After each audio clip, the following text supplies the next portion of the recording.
Mang Dendi baris ngadongeng deui gitu tanya naraskeun dongeng anu bagian kalimakna para mirsa.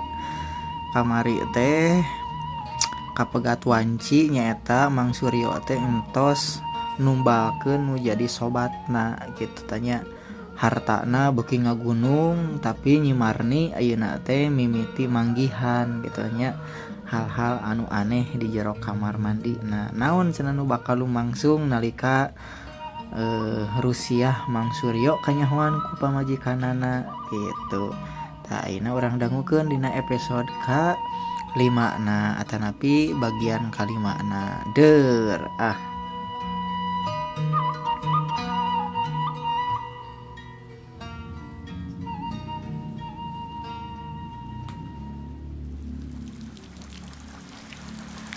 Saminggu saenggeus leungit si Udin, suasana di imah Suryo beuki tiis harita teh. Sanajan di luar panon poe moreret, hawa di jero imah karasa jiga di jero guha. Nyi Marni pamajikan Mang Suryo mimiti ngarasa hirupna siga di jero panjara emas. Salakina jarang ngomong, tara dahar bareng, sarta sok ngagerem sorangan di kamar anu dikunci rapat. Ari nu panganehna, unggal Marni ngaliwat ka kamar mandi atawa dapur, manehna sok ngadenge sora. Gro, gro, lain sora jelema, tapi sora huntu nuker diadu dicampur jeung sora harewos nu nyebut ngaran anakna.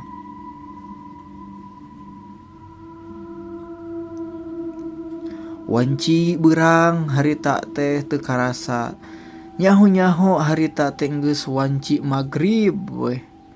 Suryo nuju ka masjid atawa ka masjid lain rek ibadah, tapi cenah mah rek rapat jeung pengurus lembur.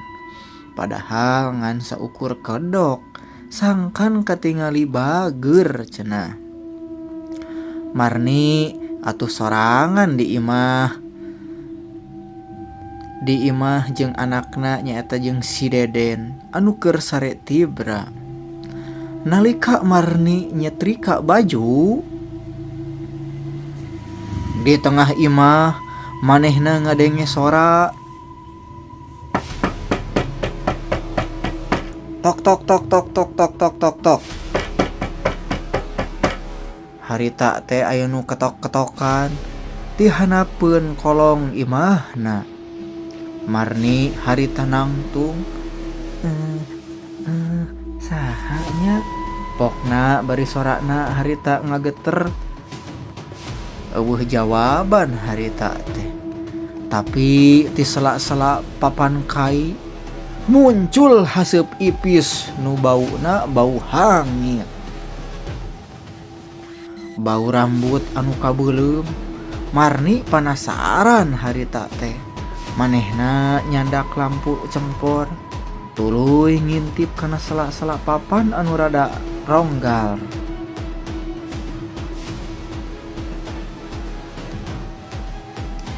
Dina sorat lampu cempor, Marni nempo hiji tetempoan nu matak jantungna meh copot. Di kolong imah aya sosok monyet nu awakna leutik, tapi beungeutna mirip pisan jeung si Udin. Eta monyet keur diuk nangkeup, sukuna ditalikung ku rante hideung. Tutuluk Marni, tuluk. Eta makhluk ngaharewos sorana percis pisan sora si Udin waktu keur hirup keneh. Marni atuh harita teh mundur nepi ka nambru kana tembok. Gusti aya naon ieu teh? Manehna mimiti sadar yen kabeungharan salakina teh hasil tina tumbal.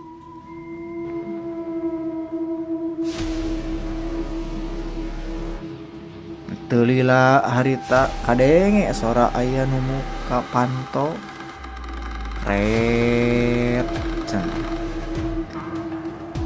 Geningan Suryo harita teh balik marni gura-giru nangtung harita teh nyoba nyumputkeun rasa sieuna, tapi Mang Suryo lain jelema bodoh harita teh.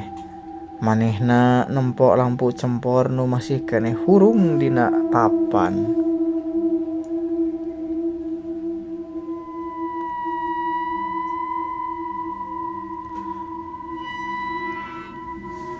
Hawa beuki tiis pisan harita teh jiga es. Pok atuh harita Mang Suryo. Marni milarian naon atuh? Naha mani pias kitu beungeut teh. Marni tos nempok naon? Nyai teh ti handap. Akang naon nu aya di kolot? Nah aya suara si Udin. Akang muja atawa naon? Palaka kakuring Kang. Ieu harta teh ti mana asalna? Suryo cicing sakedeung harita. Tuluy manehna lempang nyampeurkeun Marni. Unggal lengkahna karasa berat harita teh. Pas manehna nangtung di hareupeun Marni. Suryo muka sarung tangan kulitna harita teh. Marni ngajerit sajeroning hate. Ramo kelingking Suryo nu geus eueuh sarta tina urut potonganana bijil bulu-bulu hideung anu kasar. Cicing Marni, ieu teh demi anjeun, demi Deden. Anjeun hayang balik deui dahar jeung uyah. Anjeun hayang nempo anak urang paeh kalaparan. Ieu harga anu kudu dibayar. Lamun anjeun hayang salamet, tong sakali-kali wani muka rusiah ieu ka batur. Cek Mang Suryo harita. Bari ngomong kitu teh hawana beuki cemerek tiis harita teh. Atuh pikeun Marni mah jadi pikasieun pisan harita teh. Komo loba ngadenge sora-sora monyet nu jeung kocar reak di pipir imah, tapi ting di pipir, ting di kolong, ting di mana nu maturan ka sieuna Marni.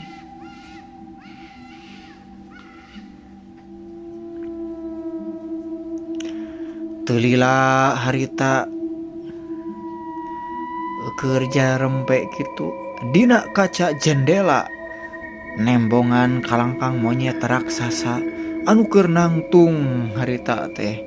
Nangtungna tepi ka langit-langit imah. Marni lumpat harita teh ka kamar. Manehna terus ngarangkul budakna nyaeta Deden anu masih keneh sare. Manehna ceurik barilahan.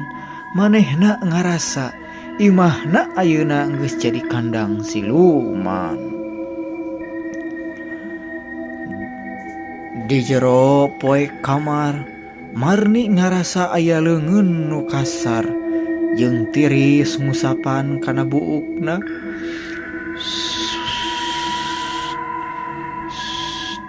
Tong ceurik geulis. Tong ceurik geulis. Sora harewos dina ceulikna harita. Marni ngaliuk tapi eueuh sasaha. Ngan saukur jandela nu kabuka sarta bau hanyir nu beuki kuat harita teh. Manehna nyaho. Manehna jeung anakna ayeuna geus jadi daftar antrian tumbal. Salanjengna lamun Mang Suryo teu bisa mere korban anu sejen, pasti anak jeung pamajikanana nu bakal jadi tumbal. Peuting harita Marni mutuskeun hiji hal, manehna kudu kabur. Tapi nalika manehna rek muka panto kamar, manehna nempok kahanap tina selak-selak panto ngocor getih seger harita teh anu loba pisan getihna. Sarta di luar sora gereman Gusti Prabu beuki deukeut harita teh. Siga nu keur nunggu di tukangan panto.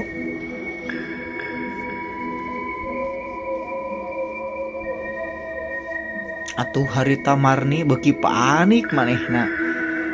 Kaburna anu niatna erek kabur teh ting erek jadi ting moal da ku sabab manehna kaburu sieun harita teh.